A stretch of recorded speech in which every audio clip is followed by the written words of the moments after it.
નમસ્કાર દર્શક મિત્રો, લોકસામના ન્યૂઝમાંથી હું ભારતી સોલંકી આપનું હાર્દિક સ્વાગત કરું છું। હવે જોઈએ આજના મુખ્ય સમાચાર।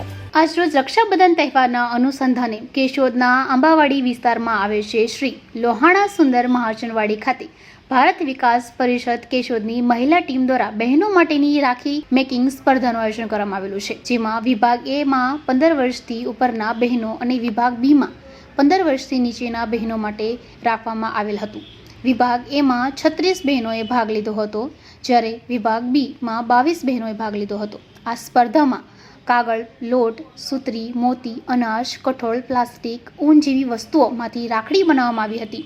રેડીમેડ વસ્તુઓ વાપરવાની મનાઈ હતી। આ સ્પર્ધાના સંયોજક તરીકે કંચનબેન ગજેરા, શારદાબેન રાખોલિયા, ઉષાબેન સોલંકી, ગોપીબેન સુબા દ્વારા આયોજન કરવામાં આવેલ હતું। નિર્ણાયક તરીકેની ભૂમિકા કન્યા વિનય મંદિરના વર્ષાબેન સ્નેહલબેન કુંભાણીયાએ બજાવી હતી।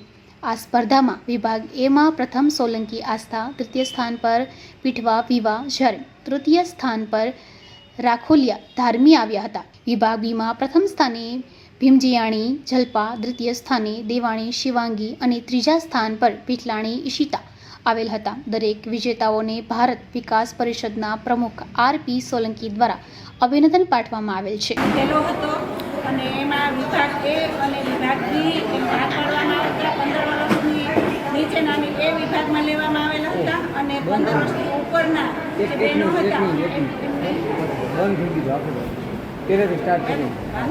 હવે ફરી મળીશું એક નવા સમાચાર સાથે। ત્યાં સુધી જોતા રહો લોકસામના ન્યૂઝ।